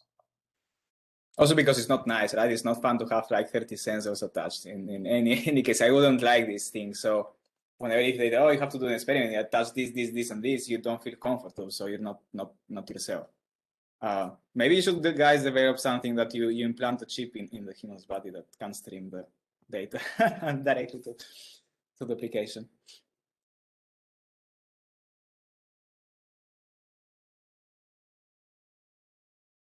Any more comments there? Okay, there's another question in the chat. It's from Alex Rice. I'll just read it. Alex says, John, amazing stuff. Thank you for sharing. I know a few ventures who ended up settling on HRV for arousal state after experimenting with other sensors first. Did you explore GSR/EDA first by any chance? I know there's physical considerations with each modality. Yes, I think something that is certainly similar across all the different applications that we have been showing here today is the use of this communication protocol that is standard, the lab streaming layer.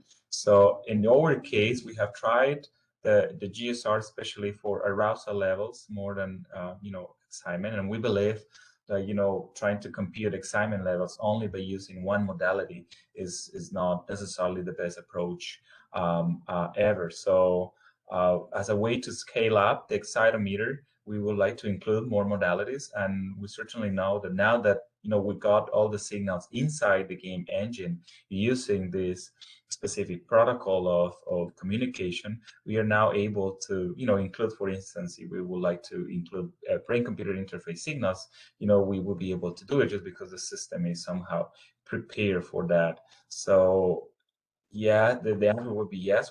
We tried GSR and EDA, but in our case, we also wanted to know more about the cardiovascular responses and not only the sweat glands and those responses, especially because you need to attach some sensors as well to sometimes the hands or maybe over here. I've seen some research of capturing electrodermal activity on the face of participants, but I just don't know how accurate that would be when you're using a VR system. So yeah, those are some of the physical considerations when playing at this type of games. Does that answer your question, Alex? Or do you have a follow-up?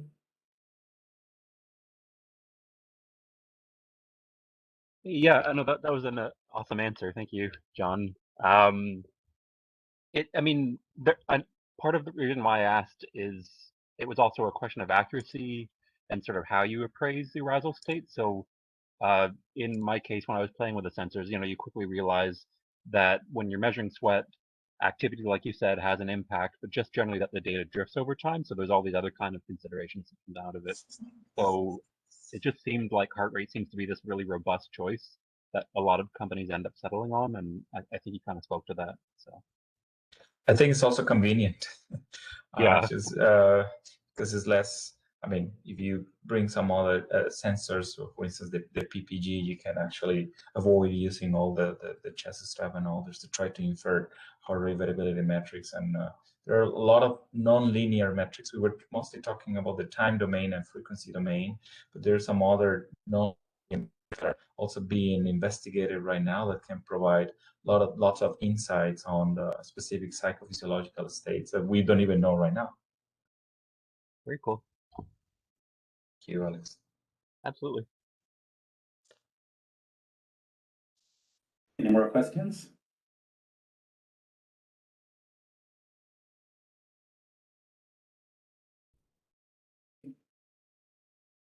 Any closing thoughts from the speakers?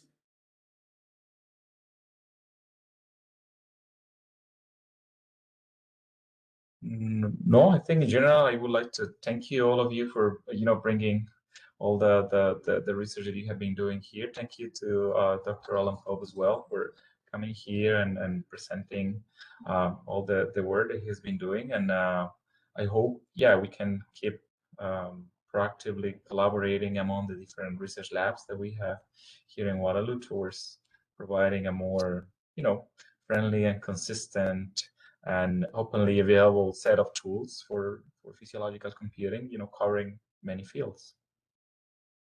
That's very well said, John. On behalf of the CBB, I'd just like to thank all the speakers for contributing to our fascinating seminar and a very illuminating discussion. Dr. Pope gave a wonderful keynote address, and I'm thankful that he was able to grace us with his presence and give us his time today. John, once again, I think you deserve special acknowledgement for planning this event. I also would like to thank my fellow CBB team members, Carly Turnbull and Adrian Chow, for their contributions in organizing and promoting this wonderful seminar. Of course, the biggest thanks goes out to the audience members who attended today, even though we can't offer you our usual coffee and donuts.